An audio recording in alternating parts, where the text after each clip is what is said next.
Hai, Om Swastiastu, Namo Buddhaya, Salam Kebajikan. Di sini saya Nail Devina Azara, NRP 50172411001 dari PDG kelas B akan mempresentasikan mengenai metode geofisika. Nah, metode geofisika sendiri ialah cara atau teknik yang digunakan manusia untuk melihat hal yang tak terlihat di bawah permukaan bumi tanpa harus menggali secara langsung. Di mana metode geofisika sendiri berhubungan dengan physical properties dan physical phenomena. Nah, metode yang pertama ialah seismik.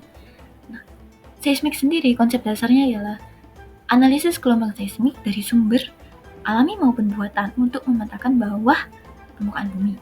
Lalu akuisisinya itu akuisisi gelombang dari sumber berupa pukulan palu atau ledakan dynamite yang nantinya akan ditangkap oleh geofon. Lalu klasifikasinya bisa berupa aktif maupun pasif. Parameter terukurnya ialah travel time dan amplitude. Lalu untuk luaran yang dihasilkan itu Vp per Vs, struktur dan struktur lapisan. Oke, next yang kedua ialah metode seismik refleksi. Nah, metode seismik refleksi sendiri ya konsep dasar pemantulannya gelombang seismik saat menjumpai batas kontras impedansi antar lapisan batuan. Akuisisinya menggunakan sumber getaran dan geofon untuk menerima sinyal.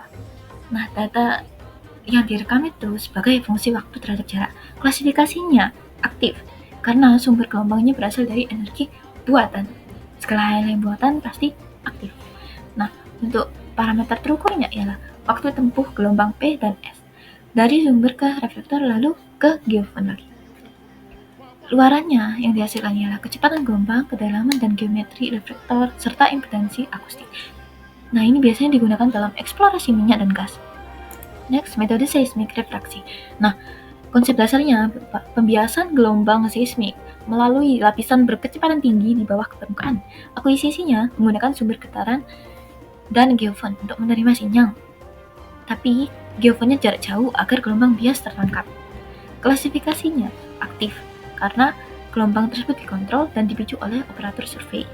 Parameter terukur yang berupa travel time gelombang P. Luarannya berupa ketebalan lapisan, kecepatan batuan, dan kedalaman batuan dasar. Oke, next. Seismik mikrotremor. Konsep dasarnya itu mengukur getaran alami atau mikroseisme untuk memetakan struktur bawah permukaan bumi. Lalu akuisisi yang menggunakan seismometer broadband. Klasifikasinya pasif karena gelombang terjadi secara alami dan tidak menggunakan sumber gelombang buatan. Lalu untuk parameter terukur, yaitu getaran tanah berfrekuensi rendah. Luaran yang dihasilkan ialah VS30, impedansi seismik, dan kontras impedansi. Next, yang keempat ialah metode geolistrik. Metode geolistrik sendiri ya konsep dasarnya itu mengukur ketahanan jenis batuan terhadap arus listrik. Akuisisinya itu menggunakan elektrodo arus dan tegangan digunakan dalam konfigurasi seperti Wiener dan Schrödinger. Klasifikasinya aktif karena arus listrik tersebut diinjeksikan ke dalam tanah. Parameter terukurnya resistivitas semu atau satuannya berupa ohm meter. Output yang dihasilkan ialah distribusi resistivitas, korelasi dengan porositas, air tanah, dan jenis batuan. Next, yang kelima itu metode GPR atau Ground Penetrating Radar. Konsep dasarnya ialah gelombang elektromagnetik frekuensi tinggi yang dipantulkan oleh kontras konduktivitas atau permitivitas. Akuisisinya ialah antena radar yang nantinya memancarkan dan menerima sinyal saat ditarik di permukaan. Klasifikasinya ialah aktif karena sumber berasal dari energi buatan.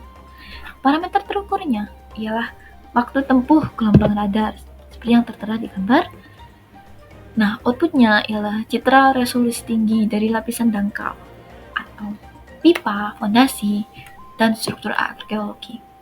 Oke, next, metode geothermal. Nah, metode geothermal itu konsep dasarnya ialah mengukur distribusi vertikal suhu untuk mendeteksi sistem panas bumi. Akuisisinya menggunakan termokouple atau sensor suhu dalam lubang bor. Nah, klasifikasinya jelas pasif karena tidak memerlukan sumber energi eksternal atau tidak memerlukan bantuan dari energi eksternal.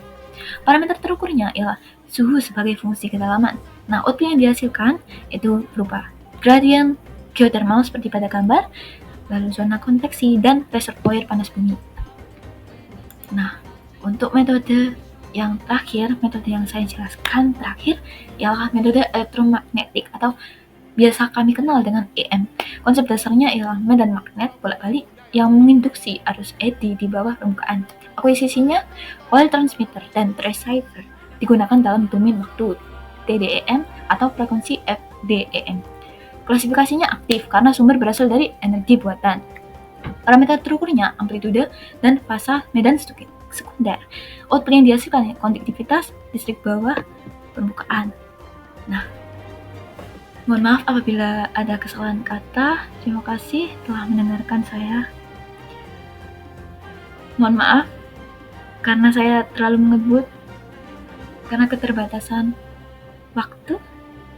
Terima kasih atas perhatiannya. Wassalamualaikum warahmatullahi wabarakatuh.